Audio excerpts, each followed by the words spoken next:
Alors, bienvenue à cette session, ce deuxième webinaire de l'association Réseau DES France.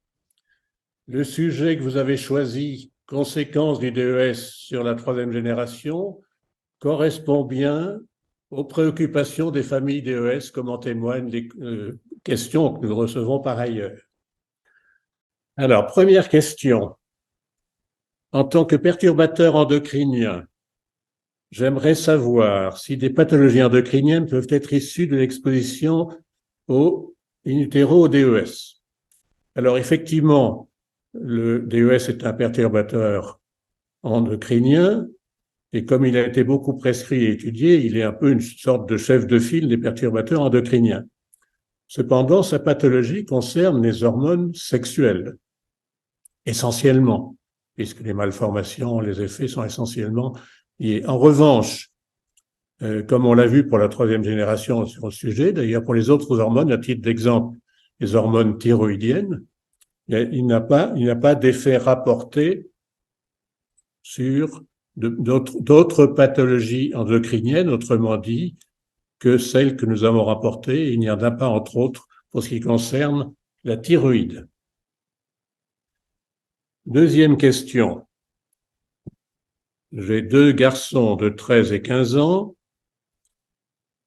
Avons-nous un recul sur cette génération concernant une éventuelle stérilité? Bien, pour l'instant, on n'a aucune information concrète, mais étant donné que il faut rappeler que pour l'instant, on peut estimer qu'il n'y a pas d'études encore qui auraient révélé les stérilités, alors que ces garçons ont jusqu'à maintenant 52 ans. Après, une question que je trouve tout à fait intéressante, c'est: est-il nécessaire d'indiquer aux médecins que mes enfants sont des enfants de filles DES, aussi de troisième génération? Question souvent posée. Alors, je me suis posé la question aussi.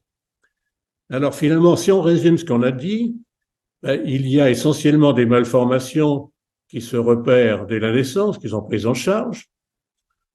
En revanche, il n'y a pas d'augmentation, par exemple, des cancers. Donc, il n'y a pas de précautions particulières pour les dépistages, entre autres les cancers gynécologiques. Donc, si on met en balance tous ces éléments, et si on cherche les avantages et inconvénients, il me semble, puisque finalement, on n'attend pas, finalement, tout se passe au début, et on n'attend pas tellement de complications. On est beaucoup plus à l'aise, bien sûr, que pour la deuxième génération. Moi, je proposerais de ne pas signaler spécialement aux médecins concernés ou même aux sujets concernés qu'est-ce qu'on va lui faire de différent, qu'est-ce qu'on va lui apporter, je ne sais pas. En revanche, il est possible qu'on puisse l'inquiéter. Alors, j'ai une suggestion à faire. Si à juste titre, les familles DES sont inquiètes, ben, j'espère, moi je vais peut-être rester là encore quelques temps, mais l'association bien plus longtemps. Ben, je propose qu'on continue de faire comme maintenant, c'est-à-dire que vous avez des questions, vous nous les transmettez et on vous répond soit directement, soit par des rendez-vous téléphoniques qui fonctionnent, ma foi, très bien. Donc voici une façon de détourner la réponse. J'en parlerai pas trop à l'intéressé et pas aux médecins qui s'en occupent parce qu'ils n'auront pas forcément immédiatement l'information, mais je m'adresserai à notre association. Voilà une réponse. Troisième question. Je suis enfant DES, j'ai un utérus avec une cloison incomplète.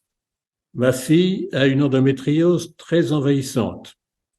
Alors, réponse, comme nous l'avons vu, il n'y a pas, dans l'étude bien faite sur le sujet, il n'y a pas d'augmentation d'endométriose dans la troisième génération.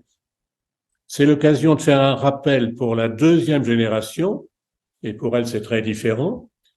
D'une façon générale, dans la population générale, le taux d'endométriose est de 10% des femmes. Chez les filles DES, ce taux est doublé, donc de 20%.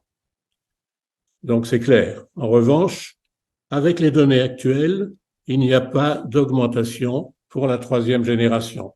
Donc réellement, il y a une bien grande différence, et heureusement, entre tous les effets à la deuxième génération et pour l'instant bien peu de choses pour la troisième.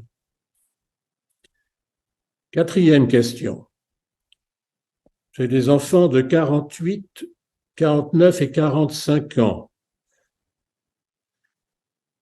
Est-ce qu'ils peuvent avoir des problèmes osseux? Moi-même, dit-elle, dit cette mère DES, cette fille DES plutôt, j'ai eu une ostéoporose fracturée très sévère. Alors, première réponse, dans la deuxième génération, est-ce que l'ostéoporose est augmentée? Alors, les études montrent bien que globalement, il y a plutôt moins d'ostéoporose chez les filles DES. Alors, c'est là qu'on voit l'ostéoporose est très diminuée en général par les estrogènes, et finalement, ces estrogènes ont peut-être dû un effet dès l'application très précoce. Toujours est-il que le fait est là, les études montrent qu'il y a globalement moins d'ostéoporose chez les filles DES. Avec une exception, c'est le cas de ménopause précoce. Et il se trouve qu'il y a à peu près 2 fois plus de ménopause précoce. Et là, c'est le cas de cette fille DES qui a été ménopausée à 40 ans. Donc, on peut, pour ce qui la concerne, considérer que l'ostéoporose peut très bien être liée à cette ménopause précoce. En revanche, il n'y a pas et bien peu de chances pour que la génération suivante fasse l'objet de ce problème. Et la question suivante, est-ce qu'on risque qu'il y ait des problèmes psychologiques pour ces enfants de troisième génération? Alors ça, c'est une question très souvent posée et je vais prendre un peu de temps pour répondre. Est-ce qu'il y a des risques? Pour répondre à cette question, est-ce qu'il y a des risques sur le plan neurologique et sur le plan psychologique ou après des troubles du neurodéveloppement? Ce sujet est difficile et la réponse est variable selon qu'on prend 2 types de publications. Puisque si on regarde de près pour la troisième génération, une étude bien faite a montré qu'il y avait une augmentation des TDAH, comme on l'a vu. Mais par ailleurs, la publication qui a été faite sur cette famille tout à fait étonnante a tendance à considérer qu'il y a une augmentation non seulement de cette pathologie, mais toutes sortes de pathologies. Alors d'où viennent ces différences? Bien, c'est qu'il y a dans notre pays une association tout à fait efficace et qui fait un très bon travail, qui s'appelle Orage, et qui aide beaucoup de familles DES, et qui a étudié beaucoup, mais avec un biais de départ, c'est que il a été fait un appel à témoins, comme on dit. On a demandé si vous avez dans la famille une prise de DES et s'il y a des problèmes psychiatriques, rejoignez-nous. Ce qui a permis de rassembler un très grand nombre de familles qui associaient les 2 paramètres, DES, mais les gens spécialisés dans les études scientifiques disent que malheureusement, il y a un biais majeur et que certes c'est utile de savoir que ça existe, mais on ne peut pas en tirer de conclusion pour autant. C'est pour cette raison que si on regarde maintenant, si on revient au cas des problèmes psy dans la deuxième génération, il y avait les 2 études, il y a 3 études qui ont été faites selon les règles, et pour ça il y a la revue Prescrire, qui est très rigoureuse sur le plan de la méthodologie, c'est un peu son métier et sa bonne image de marque d'ailleurs, qui ont pu montrer que pour la deuxième génération, je reviens à la deuxième maintenant, on a démontré qu'il y avait plus fréquemment des épisodes globalement de dépression et des troubles du comportement alimentaire, c'est-à-dire essentiellement en réduction d'apport et amaigrissement. Mais il y a dans le groupe orange de très nombreux cas qui sont rassemblés, mais les règles un peu scientifiques et déontologiques exigent qu'on ne tienne pas compte de cela. Ça n'empêche pas, comme je l'ai dit, cette association de faire un travail d'information et de soutien, en tous les cas, pour ces familles, comme les autres associations DES. Question numéro 5.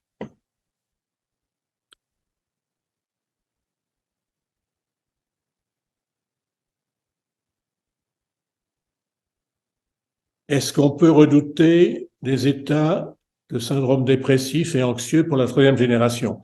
Il faut bien dire que pour l'instant, on n'a pas la réponse parce qu'il n'y a pas d'études claires sur le sujet.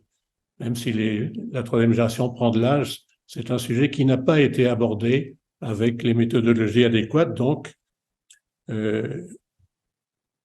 on peut considérer qu'en dehors de ce simple syndrome particulier qui n'est pas un accident majeur de DAH, nous n'avons pas de preuves dans un sens ou dans l'autre concernant la troisième génération. Question numéro 6.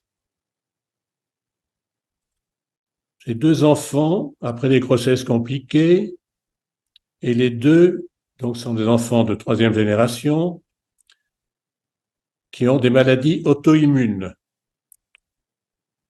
L'un a une maladie d'Hashimoto et l'autre maladie de Gougerot-Sjogren. Alors, on va revenir en général à la deuxième génération pour ce qui concerne les maladies auto-immunes. Quelques cas particuliers avaient été publiés qui avaient posé vraiment la question de ces effets sur les maladies auto-immunes. Et comme cela se produit souvent, de grandes études sont venues par la suite et ont démontré clairement qu'il n'y avait pas, pour la deuxième génération, d'augmentation des maladies auto-immunes. Et quand on voit comment il y a eu toutes sortes d'effets de la deuxième génération et un minimum dans la troisième, il serait vraiment étonnant que des effets qui ne se sont pas manifestés pour la deuxième génération se produisent pour la troisième. Voici la réponse que je vais faire. En revanche, deuxième question qui concerne la deuxième génération, qui est posée par Elsa, mais je vais y répondre en passant. J'ai eu un cancer du sein à 36 ans. Et lorsque j'avais pris contact avec l'association, aucun lien n'était établi. Et c'est vrai, ceci nous amène à faire l'historique de ce qu'on sait sur les cancers du sein dans la deuxième génération. C'est seulement dans les années, au début des années 2000, qu'il est apparu une augmentation du risque des cancers du sein. Et plus tard, dans notre étude sur les cancers de la deuxième génération, nous avons aussi trouvé les mêmes chiffres, c'est-à-dire qu'il y avait à ce moment-là, pour les femmes de moins de 40 ans, un doublement du nombre des cancers du sein, ce qui n'était pas négligeable. Très heureusement, l'évolution a été favorable puisque la toute dernière publication américaine n'a pas retrouvé pratiquement d'augmentation notable du cancer du sein. C'est-à-dire tout se passe comme si les filles DES avaient fait plus tôt le cancer du sein et qu'elles revenaient ensuite au taux normal. La conclusion de cela, c'est que sur le plan du dépistage du cancer du sein, ça on l'a dit souvent, il n'y a pas de raison, sauf bien sûr facteur de risque associé, il n'y a pas de raison de changer par rapport au dépistage standard. Une autre question. J'ai une fille de 15 ans qui a des règles abondantes et douloureuses. Alors, il faut bien dire que il n'y a pas de raison de penser, sinon les seuls épisodes qui ont été rapportés, comme on l'a vu, c'est des règles plus irrégulières, ce qui va plutôt dans le sens de moindres règles. Il n'y a pas on ne peut pas mettre sur le dos, si je peux dire, du DES des règles abondantes. Et de la même façon, les règles douloureuses, malheureusement, si on prend l'ensemble des douleurs de règles, on n'est pas loin de 70%, spécialement à ces âges de 15 ans. Je crois qu'on n'a pas de raison de mettre en cause le DES pour cette troisième génération, pour ces épisodes concernant les règles.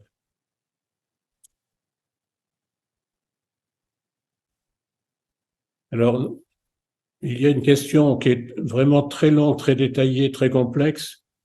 Nous avons prévenu d'ailleurs la personne qui a envoyé la question. Nous préférons, comme on fait dans ces cas-là, nous donner un rendez-vous téléphonique et avoir une réponse individuelle. Donc, voici pour les questions déjà reçues et je suis à votre disposition pour répondre aux suivantes s'il y en a. Plusieurs questions sur fertilité, malformation.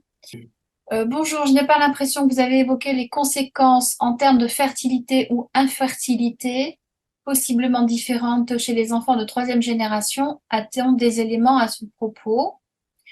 Autre question. Je suis fille d'Es, ma fille troisième génération, qui a 25 ans, n'arrive pas à avoir d'enfant depuis 3 ans, réserve ovarienne très faible, elle sera ménopausée avant 30 ans. Elle a tenté des FIV, rien ne fonctionne. Est-ce une conséquence du DES? Bonjour, je suis petite fille d'Es, j'ai un utérus cloisonné unicervical et mon frère est né avec un rein atrophié. J'ai également découvert que j'avais une malformation artério-veineuse cérébrale, est-ce lié également au distilbène? Donc voilà des questions sur Très bien. fertilité, malformation gynécologique Bon. et un peu au-delà. Et après, j'ai d'autres questions sur des malformations. Alors, je commence par la fin. L'utérus cloisonné unicervical, non, c'est une malformation relativement fréquente, mais qui n'est pas du tout liée au DES, même pour la génération qui a des malformations, c'est-à-dire la deuxième génération. Donc, on ne peut pas faire le lien entre utérus cloisonné et DES. Alors, pour la fertilité, l'étude américaine n'a pas retrouvé d'augmentation de fertilité, mais elle porte sur un nom quelques centaines de cas, ce qui n'est pas très élevé, mais disons que s'il y avait des augmentations majeures de fertilité, c'est-à-dire que les filles DES, si on regarde les consultations pour fertilité, elles étaient, au lieu du 10% standard, elles étaient de 30%. Donc on peut dire que déjà, s'il y avait une augmentation des infertilités, ça se serait vu dans la première étude qui concerne tout de même 500 femmes. Donc il n'y a pas d'argument actuel, et quand on voit que souvent l'infertilité est liée à des malformations qui ne sont pas présentes, on ne peut pas considérer qu'il y a une crainte importante de ce côté-là. En ce qui concerne la fille de troisième génération qui a une infertilité réelle, comme c'est dit, avec une réserve ovarienne diminuée, ben malheureusement, ceci pouvait se voir pour la deuxième génération. Ça se voit aussi beaucoup, et c'est une des causes d'infertilité et parfois de ménopause précoce dans toute la population. Donc, sur une situation comme ça, on ne peut vraiment pas conclure que c'est lié, on n'a pas d'argument sérieux pour considérer que c'est lié au distilbène. Oui, pour la question posée par une petite fille d'Istilben qui est donc parmi nous, concernant son frère, donc qui est petit-fils d'Istilben, qui est né avec un rein atrophié. Est-ce qu'on a eu des éléments sur des malformations de type, enfin, qui portent sur les reins? Non, ceci ne fait pas partie des anomalies rencontrées déjà dans la deuxième génération. Et ni la troisième. Et donc, on a encore encore moins de chances que ce soit apparent à la troisième. Ça fait partie, ça, des malformations relativement courantes, d'avoir un seul rein qui fonctionne. Là, on ne peut pas retenir la responsabilité du DES. D'accord. Et pour tout ce qui est euh, circulation sanguine, malformation artério-veineuse cérébrale, on a Non, également eu une autre question qui porte enfin, là, c'est pas sanguin, mais c'est le cœur. Est-ce que la prise de DES peut provoquer l'accélération de la fréquence cardiaque pour la troisième génération? non, vraiment, on ne peut pas trouver un lien plausible entre ces événements et la prise de DES. Après, j'ai deux questions sur des malformations dont sont porteurs des garçons issus de FIDES. Première question, a-t-on déjà remarqué que des garçons soient atteints d'épispadia et non pas hypospadia chez les FIDES, chez les petits FIDES? Alors, Donc, réponse, je connais, je présume que c'est la personne que j'avais eue au téléphone il n'y a pas très longtemps. Je crois la reconnaître. Effectivement, il y a eu un cas très particulier, exceptionnel, d'épispadias, et là, l'orifice urinaire est au-dessus de la verge, au lieu d'être à l'extrémité. Et je sais qu'elle avait consulté le professeur Sultan, qui est le grand spécialiste d'endocrinologie, et qui avait signalé que effectivement c'était plutôt des hypospadias, mais que éventuellement cela pouvait être lié au DES, mais que c'était un cas tout à fait exceptionnel. Donc je me rangerai derrière son avis qui sort d'une grande expérience sur ce sujet-là. autre question. Mon fils, donc une FIDES, il nous dit, mon fils est né avec une imperforation anale impliquant de nombreuses opérations et des soins durant plusieurs années. Cette malformation peut-être liée au DES, Alors, imperforation anale. il se trouve qu'il y avait dans notre étude qui concernait 4000 enfants de FIDES, donc il y avait quelques cas, de même qu'il y avait des cas d'atrésie de l'œsophage. Ça m'avait frappé parce que c'est une anomalie qui existe, qu'on a démontré pour l'œsophage, mais il y avait aussi quelques cas d'imperforation anale. Donc on ne peut pas l'exclure dans ce cas précis, étant donné qu'on avait déjà observé une augmentation de ces situations. C'était curieux parce qu'il y avait des rétrécissements au niveau de l'œsophage, il y avait quelques cas de rétrécissement aussi à la sortie de l'estomac au niveau du duodénum et quelques cas sur ces milliers. Donc effectivement, ça peut tout à fait cadrer avec ce que nous avions remarqué. Mais dans ces cas-là, c'est compliqué parce qu'il y a spontanément, sans distilbène, si je peux dire, les imperforations anales. On peut considérer que, dans sa situation de troisième génération, le risque est augmenté. Voilà ce qu'on peut donner comme réponse. Ce qu'on peut dire aussi, c'est que la prise en charge, que ce soit lié ou non au DES, était exactement la même. Ça, c'est vrai d'ailleurs, quelle que soit la malformation. Nous avons des questions sur est-ce que le DES a pu avoir un impact sur le fonctionnement des glandes endocriniennes? Alors oui, ça revient à la question à laquelle j'ai répondu tout à l'heure, où j'ai essayé, en tous les cas, c'est que finalement, les effets concernent essentiellement la sphère génitale. Tout de même, il y a des effets, pas de type hormonal, mais en dehors, puisqu'on vient de parler là d'affaires digestives. Quelle était la malformation annoncée là, dans ce cas précis? Non, non, il n'y a pas de malformation précise. Y a-t-il des découvertes sur le possible impact du DES sur le fonctionnement des glandes endocriniennes? Alors, endocrinienne, si on se rapporte, c'est notre repère finalement, à la deuxième génération, comme je l'ai dit tout à l'heure, il n'y avait pas d'effet dans d'autres domaines que les hormones génitales. Donc, il serait étonnant, puisque ces hormones-là ont tendance pour la deuxième génération à être vraiment actives dans de nombreux domaines, y compris digestive, il serait étonnant que, puisqu'il n'y a pas d'effet à la deuxième génération sur les autres systèmes comme la thyroïde, il n'y en est pas. D'ailleurs, pour ce qui si c'est la thyroïde, en tous les cas, il y a l'étude que j'ai citée pour la troisième génération montre qu'il n'y a pas d'augmentation. Voilà une réponse qu'on peut donner. Ce serait très surprenant D'accord. qu'il y ait un lien. Voyez-vous un lupus à la troisième génération?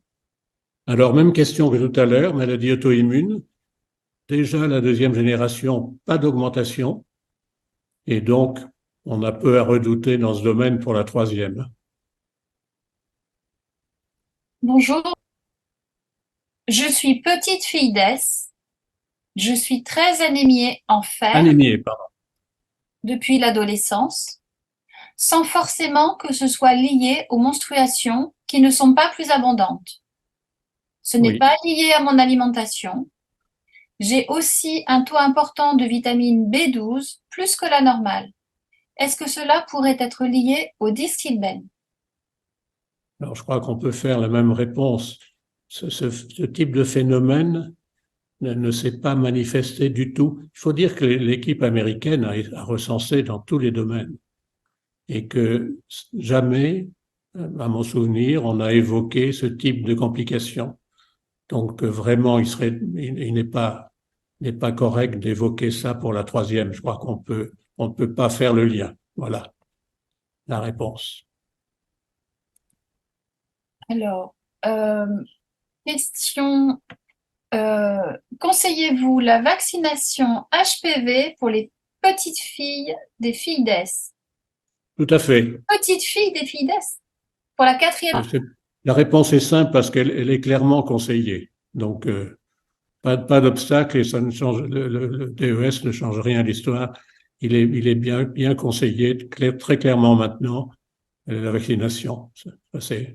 La réponse est simple pour tout le monde. Ensuite, j'ai une question qui porte sur 2 générations. Est-ce qu'il y a un lien entre DES avec, alors je ne sais pas comment on prononce, si c'est lichen ou lichen, scléroatrophie, Lichen, oui. avec rétrécissement de l'orifice valvulaire à la 2e génération et à la 3e génération, au point de devoir opérer pour une plasie vulvaire, pardon. Non, disons que la réponse est un peu en escalier aussi, comme les précédentes. Le lichen sclérotrophique ne fait pas partie des lésions qui sont rencontrées dans la deuxième génération. Donc, on peut l'oublier pour ce qui concerne la troisième génération. Considérez que les enfants 3e génération nés d'ovocytes sont épargnés par le DES. Pas si c'est le papa si le papa était fils d'S, mais je présume que c'est exclu. Alors, On n'a pas la précision, mais effectivement, on peut imaginer qu'il s'agit d'une fille d'S et que le couple n'est pas un couple fille d'S plus fils d'S. Mais si la personne pouvait me préciser. Oui. Moi, j'avoue que ça me pose une colle, ça. Il me faudrait je suis un peu lent dans la réflexion, donc si tu veux bien, Nathalie, je demande un petit délai de réflexion et nous répondrons directement. Voilà.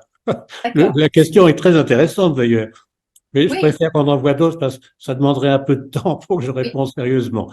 Donc, on la contactera. Voilà. Est-ce que nous avons eu connaissance de dyspareunie sévère?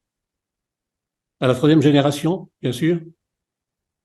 2e ou 3e? Attends. Alors deuxième.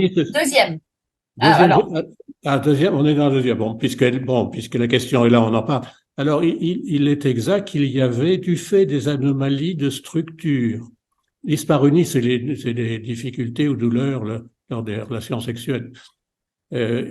Étant donné qu'il y avait des modifications de structure du vagin et du col, avec entre autres une muqueuse qui était plus fragile, une muqueuse qu'on appelle de type glandulaire, c'est-à-dire qui n'est pas comme d'habitude une muqueuse malpighienne, c'est-à-dire comme de la peau, mais c'est une muqueuse qui normalement sécrète et qui est plus fragile.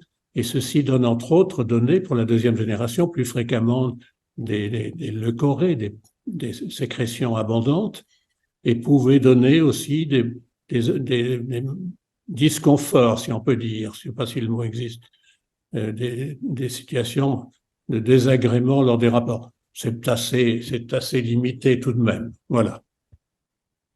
Mais comme il y a des petites modifications locales, ça peut avoir quelques retentissements. Voilà. Alors, une question sur le suivi gynécologique des petites filles d'Es. Je suis fille d'Es, j'ai une fille de 7 ans.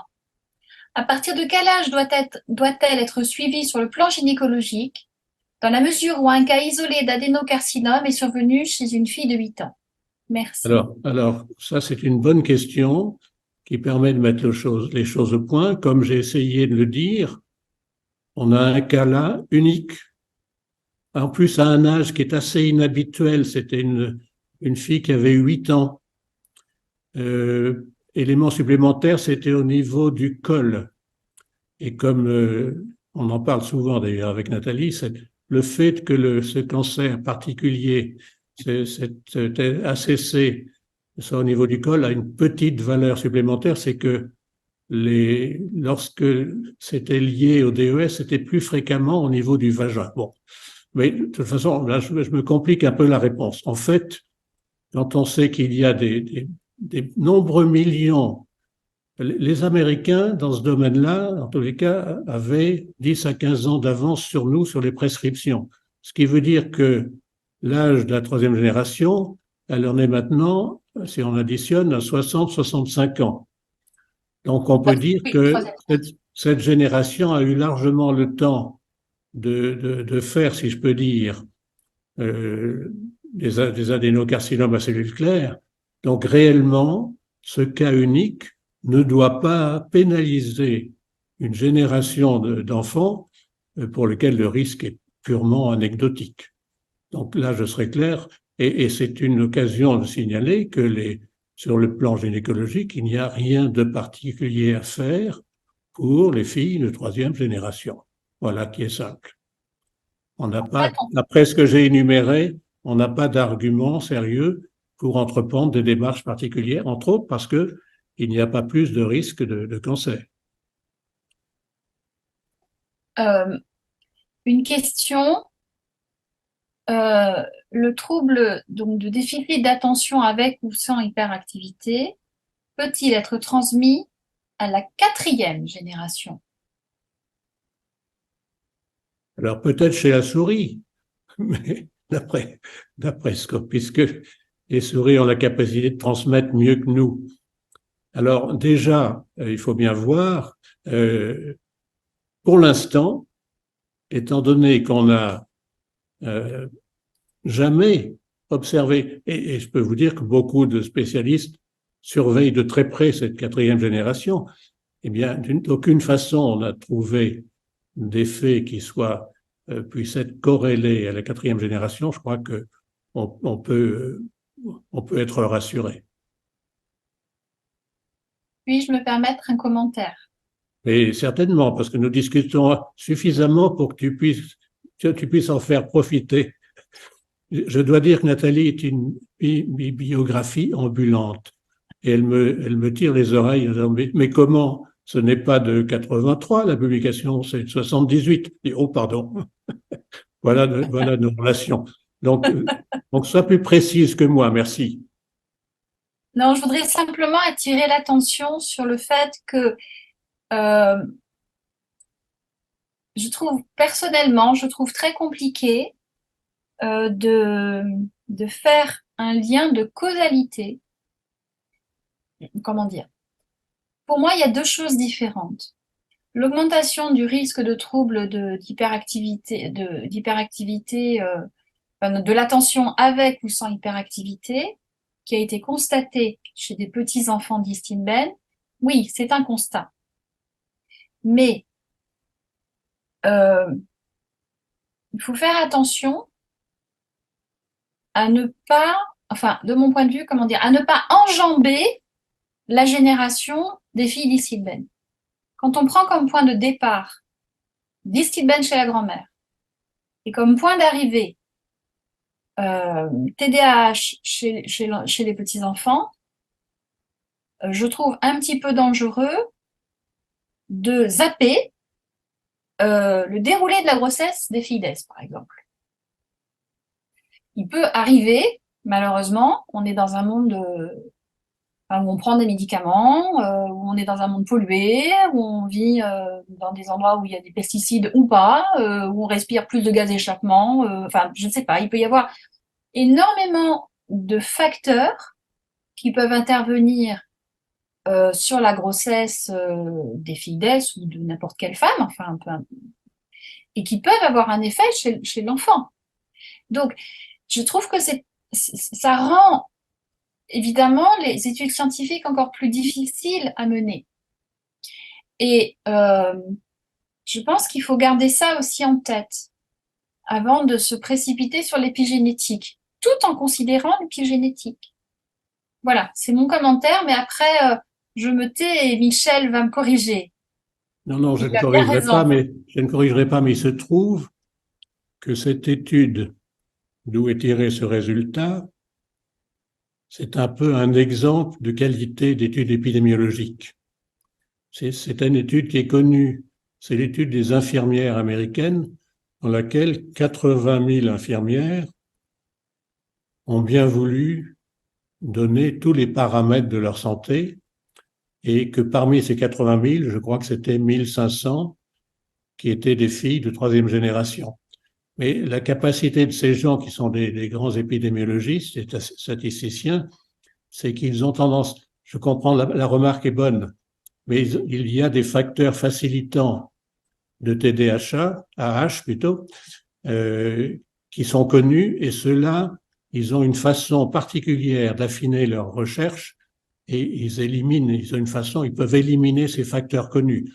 Donc on peut dire que pour cette étude qui est spécialement bien faite, en tenant compte des biais possibles, des autres paramètres, des autres facteurs de risque associés, on se doit quand même de garder cette information. Alors, ceci m'amène à un autre commentaire, et nous revenons maintenant à la deuxième génération, parce que dans l'étude que nous avons faite sur les retentissements psy, si on peut dire, chez les filles DES, on a trouvé globalement, on l'a vu tout à l'heure, une augmentation globalement des dépressions en général. C'est un terme un peu global qui caractérise plus souvent de consultations psy ou d'hospitalisation psy, etc.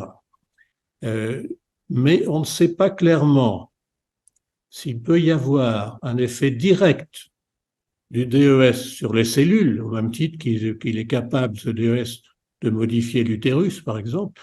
Est-ce que cette molécule serait capable d'apporter des modifications au niveau du cerveau, ou est-ce que, ce qui ne serait pas étonnant, ceci est un effet secondaire des accidents de la vie qu'ont connu beaucoup de filles DES quand on pense qu'elles ont eu globalement 30% de moins d'enfants vivants, qu'elles ont eu beaucoup d'infertilité aussi, donc beaucoup d'accidents répétitifs de grossesse, plus de cancers, tous événements qui ne peuvent pas être excellents pour le moral, pour faire court, et que donc ces paramètres sont un peu, je comprends bien ton objection, et ils sont à mettre tous en compte. Mais dans cette étude spécifique, je crois qu'elle est spécialement bien faite. Mais Oui. il faut tenir compte de l'environnement aussi, bien d'accord. Très Disons bien. que ce qui me dérange un tout petit peu dans cette étude, encore une fois, je ne conteste pas du tout les résultats, mais c'est le mécanisme. Euh, Quand effectivement on voit qu'il y a beaucoup plus de risques d'avoir un enfant TDAH quand on a été exposé pendant le premier trimestre au DES et qu'on sait que c'est pendant le premier trimestre qu'il y a le plus de risques de malformation utérine euh, et que quand on a plus de malformations utérines, on a plus de risques d'accoucher prématurément. La prématurité, si je ne me trompe pas, est un facteur de risque de TDAH. C'est ça c'est ça qui me dérange. Oui, oui, non. C'est ce point-là qui me dérange. Je retiens l'objection, tout à fait pertinente, bien d'accord. Euh, Nous avons plusieurs demandes de nom de l'étude et de références précises de l'étude. Oui, mais ça, on peut la Euh, transmettre. on peut bien sûr qu'on peut vous la communiquer. Elle est en anglais. Euh, euh, Ouais, Peut-on avoir des petits-enfants particulièrement effacés, introvertis, inquiets? on peut, mais ce n'est pas spécifique du DES, ça, pour faire une réponse courte. Est-ce Donc, que, il n'y a pas d'argument sérieux actuellement pour dire ça. alors là, je pense qu'on peut peut-être passer à des questions deuxième génération. Euh, Est-ce qu'il y a un quelconque lien de causalité? Est-ce qu'un quelconque lien de causalité aurait été établi entre le distilbène et l'anxiété?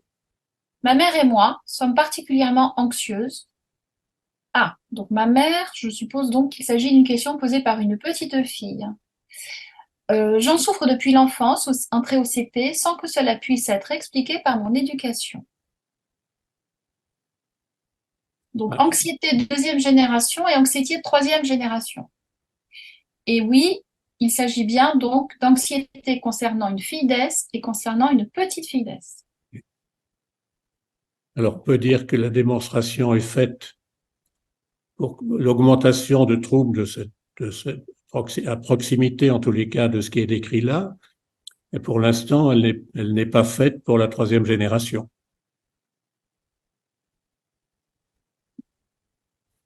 Alors, j'ai quelques questions. Deuxième génération, fille DES. Euh, ah oui, alors dyspareunie sévère, on en a parlé. Et y a-t-il une relation avec l'exposition au DES et le prolapsus des organes pelviens et un gène qui s'appelle OXA11? Alors, il n'y a pas de relation démontrée entre DES et prolapsus. Question, pourrais-tu définir prolapsus?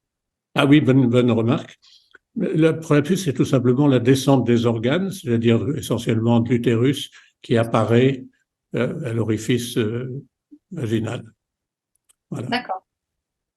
C'est quelque chose de Et qui courant, peut pas demander, courant, et, ça et arrive à qui n'importe quel moment de la vie, c'est est quoi habituellement à un âge avancé, et plus spécialement si on a eu beaucoup d'enfants. Voilà. c'est quoi l'âge avancé? Habituellement après la ménopause. Merci. Mais c'est pas, ouais, une petite jeune femme Non, qui fait des remarques sur son âge. Passons. oh, je fais partie des femmes qui ont un âge Bon, avancé. au demeurant, il peut y avoir, c'est pour te rassurer, il peut y avoir des prolapsus, c'est des femmes tout à fait jeunes. Donc, Merci voilà Michel, ça qui me est rassure. réparé. Bon, mais il n'y a pas donc de risque accru de prolapsus chez les filles d'Est, ça n'a pas été Non, constaté. non, et le traitement, je sais qu'on a eu une question il n'y a pas très longtemps sur ce sujet. Le traitement est le même, que ce soit chez une fille qui se trouve être des sylvaines ou pas. D'accord. Filles d'Est, y a-t-il un lien avec parathyroïdie primaire? Non, non, pas de.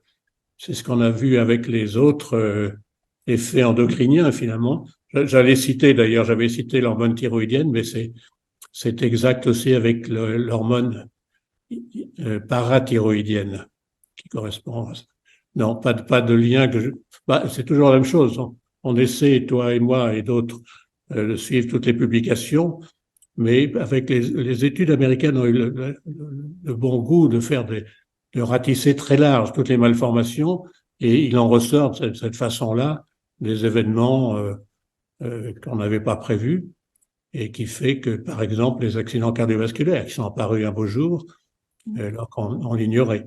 Mais ceux-là ne sont pas ressortis après être allés à la pêche à beaucoup de complications. Voilà. Oui, d'accord. Euh, une participante pointe que donc il y a une étude à mener chez les troubles dépressifs et l'anxiété chez la troisième génération. C'est vrai. Oui, Oui, il y a oui, tellement d'études à mener. tout à fait. Oui, mais celle-ci est à mener, effectivement. Mm, mm. Après, la difficulté est toujours de pouvoir comparer avec un groupe témoin non exposé parce que Alors, le grand problème qui se pose aux États-Unis, on est en contact avec l'équivalent de notre association qui s'appelle DES Action USA, c'est que les moyens alloués aux études, et aux États-Unis, les études américaines demandent un très lourd financement. Nous avons été un peu bénévoles par rapport pour cette étude-là et en général. Et là-bas, on craint bien que le financement des études se tarisse et que dans ce cas-là, on n'aurait pas suffisamment d'études pour la troisième génération.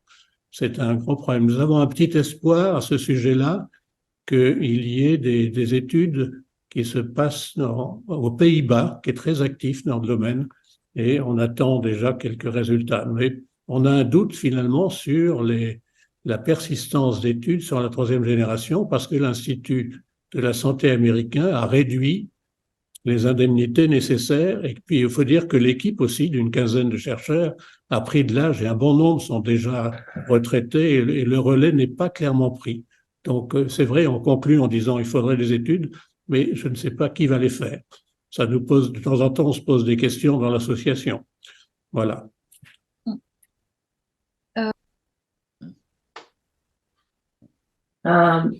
Merci pour votre présentation. Je suis Caron Fanange. J'habite en Dallas, Texas, et je suis le administrateur pour DES Information Association. Et maintenant, l'action de DES a changé et diminué l'activité et devenait un réservoir d'information de DES. Oui.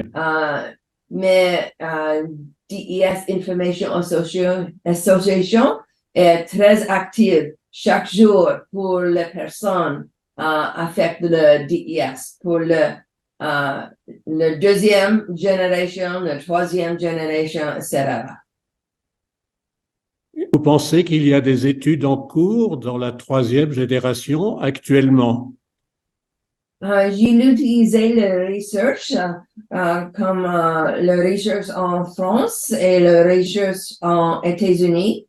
Et maintenant, un fils de DES et moi écrit un pamphlet pour la médecine, un petit pamphlet de 12 pages pour les différentes complications de DES, pour pregnancy, pour anxiety, pour le cardiovasculaire, pour le mammogramme, etc. Est-ce que vous désirez donner à toi? Oui, tout à fait. Bon, mais donc je vous salue, puis nous sommes très intéressés par votre travail. Très bien. nous avons d'autres questions.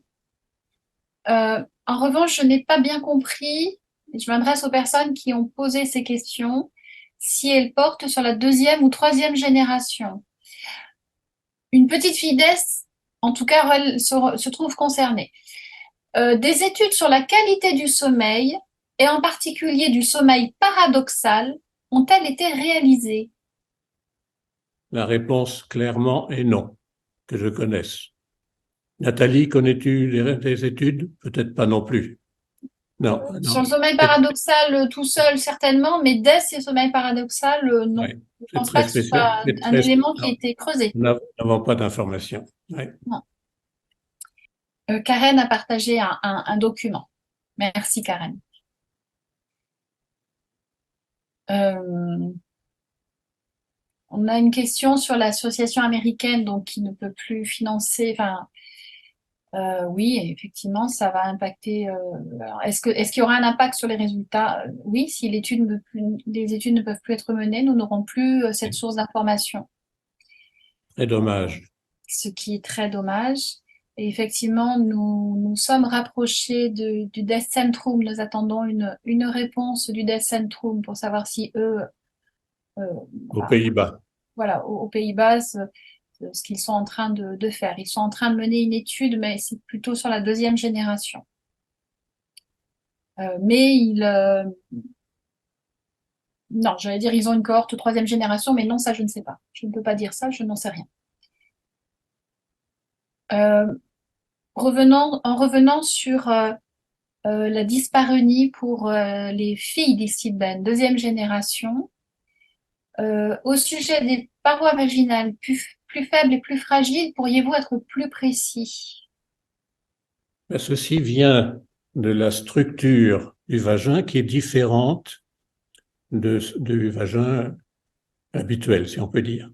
Comme je le disais tout à l'heure, il y a deux sortes de tissus qui recouvrent le col et le vagin.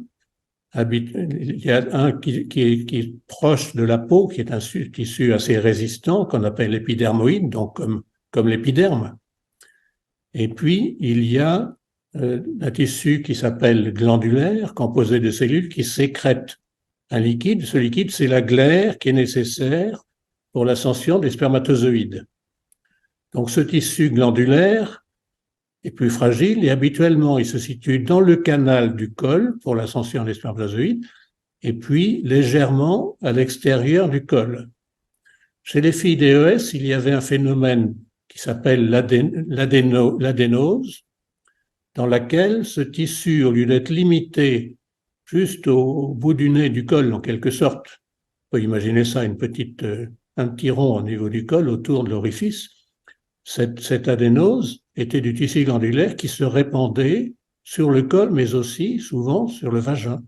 Et donc, ce tissu vaginal différent, au lieu d'être résistant, se défendre, il était fragile et sécrétait un liquide qui était la glaire cervicale, mais sécrété à d'autres endroits du vagin, ce qui explique entre autres les très nombreuses pertes blanches, ou leucorrhées, comme on dit, plus fréquentes chez les filles DES. Voilà. Et ce tissu plus fragile expliquait assez bien qu'il y ait certaines difficultés pour les relations sexuelles. Des questions sur le neurodéveloppement et des questions également sur chimico-sensible. Alors j'avoue que chimico-sensible, c'est un sujet que moi je ne maîtrise pas du tout. Je vais retrouver la question.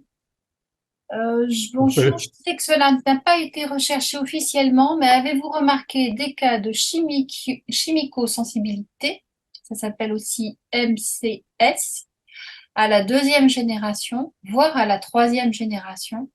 Nous sommes quelques-uns dans l'association SOS MCS à être des enfants d'ES.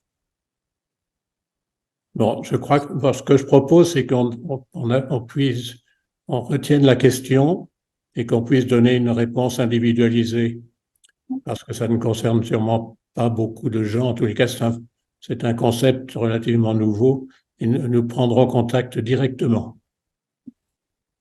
Alors, tu parlais de leucorrhées. Ces leucorrhées peuvent-elles être vues chez les petites filles d'ES? Elles peuvent être vues chez tout le monde, et donc en particulier chez les petites filles, mais comme elles ne font pas d'adénose, ce n'est pas un facteur, ce n'est pas un risque particulier chez elles. Le fait d'avoir des pertes blanches n'est pas un phénomène bien banal, et on ne peut pas attribuer chez les petites filles d'ES, on ne peut pas attribuer ça au DES. La question a peut-être été posée, mais est-ce que la troisième génération est confrontée plus fréquemment aux pubertés précoces? Alors, il y a une étude sur le sujet, et les pubertés étaient exactes, c'est l'étude de Titus sur le sujet, et il n'y avait pas de différence par rapport à la population générale. Donc là, la réponse est établie. Y a-t-il un lien entre troisième génération d'Istilben et deuxième aussi d'ailleurs, mais donc a priori c'est surtout sur troisième génération, et donc TDAH, bon, on a vu que oui, statistiquement le lien a été établi. Dyslexie, dyspraxie, dysgraphie, troubles neurovisuels et d'Istilben donc. Malheureusement, on n'a pas d'études aussi raffinées pour donner une réponse. Donc ce qui ressort, c'est l'étude sur ce sujet. Je peux présumer que ces 10, comme on dit, différents 10, ont été évalués dans l'étude on pourrait regarder de plus près la publication concernant le TDAH pour voir si ce sujet est traité comme facteur possible associé. On peut, De on peut mémoire, non. pour l'instant, on n'a pas d'informations dans ce sens-là. Non. De mémoire, non. Alors, en revanche, par rapport aux troubles neurovisuels, je trouve que de mon côté, je commence à creuser le sujet. Et les facteurs de risque habituels de troubles neurovisuels sont des grossesses compliquées, des naissances prématurées, des accouchements longs où il peut y avoir un problème, une souffrance fœtale à un moment donné. Ça peut être aussi lié à comment ça s'appelle, une anesthésie générale chez le tout petit, enfin vraiment chez le petit, où il peut y avoir un problème d'oxygénation du cerveau à un moment donné, et ça peut aussi être lié à des anomalies génétiques. Les troubles neurovisuels peuvent s'exprimer par effectivement tout un ensemble de 10. Voilà, ça je précise que le professeur Tournaire c'est moi qui parle, c'est pas le professeur Tournaire. J'ai pas du tout les diplômes et pas du tout le sérieux du professeur Tournaire. Mais sur les troubles neurovisuels, voilà ce que je sais. Et oui, ben c'est clair. L'objection est retenue, comme on dit à l'Assemblée. Voilà. Et la bonne nouvelle, c'est a priori, c'est que ça peut se rééduquer. Ça, c'est une bonne nouvelle. Très bien. En tout cas, les troubles TDAH intéressent beaucoup de personnes parmi nos participantes, nos participants.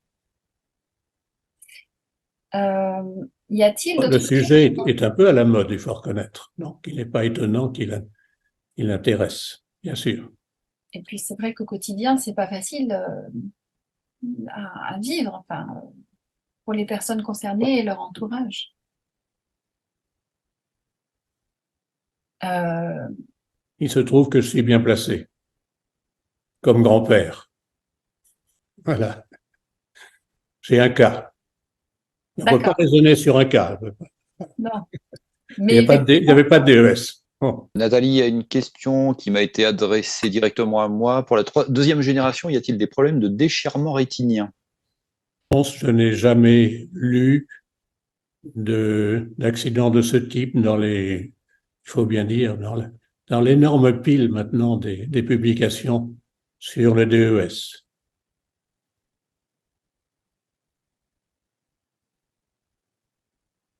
Je crois qu'il faut conclure dans ces conditions. Et la conclusion, c'est de dire que si vous avez des commentaires sur les questions, les réponses, elles sont les bienvenues et que nous sommes, comme d'habitude, à votre disposition pour répondre de façon individuelle.